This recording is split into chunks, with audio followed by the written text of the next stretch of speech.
Hello, fellow Star Wars fans. My name is Starrupt, and I'm so happy you could join me for another episode on this channel where I talk about the latest Star Wars comics, give you a rundown on what they're about and my thoughts on them. This week we have just a single issue, and it's published by Marvel, and that is Jango Fett issue number 4 of 4 for this miniseries, the finale, if you will.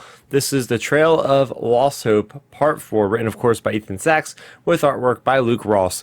And in this issue, we pick up where we left off, and we have Jango Fett in an alliance with Aurra Sing. They're trying to track down the traitor, whoever got this real artifact of the Gli Anselmi. Remember, there is the peace talks that were ruined because somebody broke in the first issue and stole the Gli Anselmi artifact, right? You have the Anselmi and you have the Nautiloans that both reside on Gli Anselm. And now that the thing has been stolen, it's causing unrest. So that is the purpose. The Republic hired Jango Fett to track down this real artifact. The last issue, we found out that the other one they thought was real was a fake. So they're after the real one. And that's where we pick up in this issue. They both arrive at the HoloNet News headquarters on one of these planets. And it's pretty cool because we get to see the backstory, or rather like the ins and outs of what it is to work in the HoloNet News. These producers are just chit-chatting about, oh, what story should we focus on? We got to focus on what's going on with Chancellor Valorum, then going to talk about the Trade Federation, then talking about a pop star and a shockball player, which is apparently a little reference to Taylor Swift and the football player. That I'm not a football guy, but yes, I know all about that. So getting into it, it's pretty cool when we see Jango Fett, Aurra Sing, and the character of Nakano Lash, who was the person that stole the wrong artifact. She has been wronged by whoever employed her, and that is when they go rewind the tapes back to that fateful moment in issue 1 when we have these Anselmi people allegedly coming in to steal the real thing. And it turns out that the senator, this ambassador, rather, Farak, who is an Nautilan, was the one behind it. Yes, he was tasked by another person, which we later on find out is Count Dooku himself, to specifically steal this artifact to cause unrest and would basically make Valorum even less likely of a person to stay in power very long. So by the time we get the Phantom Menace, he is out of office, Palpatine takes control, and we know that story going forward. So there's a lot of depth to the story. So where does Jango Fett come into all this? So after they realize that they got this guy, right, red-handed, they go to this place, they call in all the bounty hunters, and they have a holo droid to record everything. And he goes against Victor Struck, or whatever the guy's name is. He's actually a bounty hunter. And his name is Vigor Struck. Sorry, yes, he is kind of like Boiler Balance. He's mainly a cyborg. So you have this really great action sequence of Aurra Sing with Jango Fett just teaming up, taking this guy down, and all these other bounty hunters. Awesome. They confront this ambassador of the Nautilans, and they get him dead to rights. Like, this guy gets put in a prison.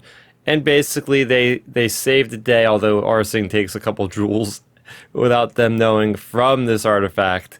That's basically it. And then the Republic acknowledges that Jango Fett was a savior, and Jango Fett says, I don't really want the credit, I just want the credits.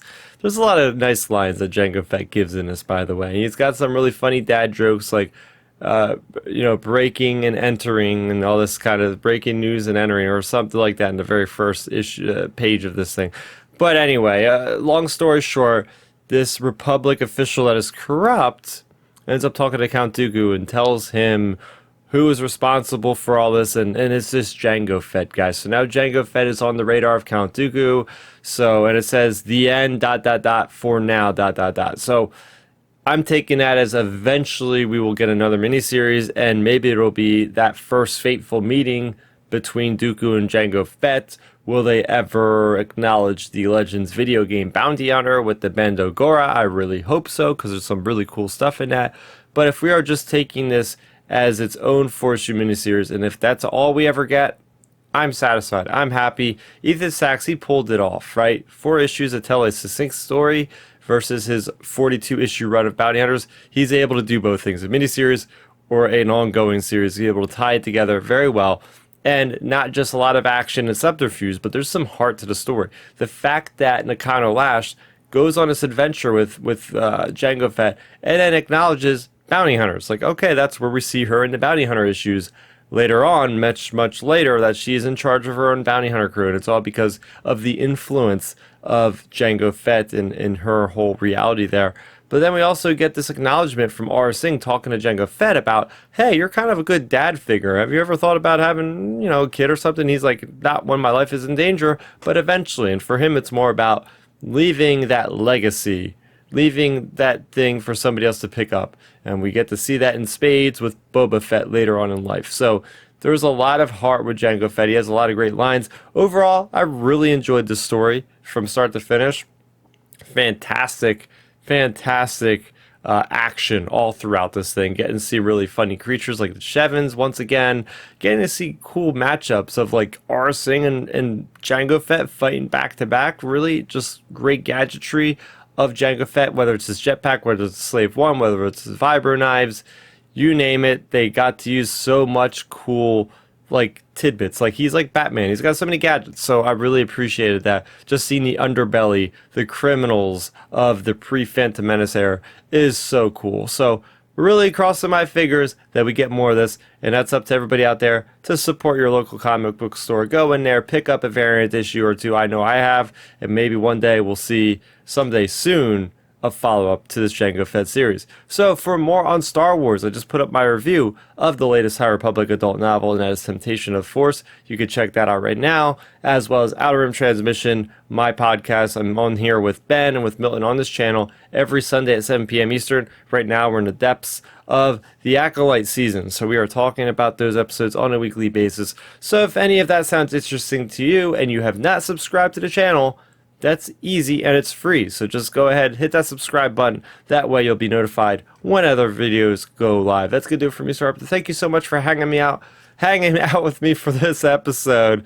It's a little late recording tonight, but otherwise, have a good one. May the Force be with you always. Thanks for checking out the video. Please hit that thumbs up symbol. It helps me know that I'm making content that you guys enjoy. And if you enjoyed this video, I also include 2 videos down below you guys should check out. And please consider subscribing to this channel. It helps support me and it notifies you guys of when I get new videos up on the channel. You can also contact me on Twitter, Facebook, and Instagram at Star Raptor.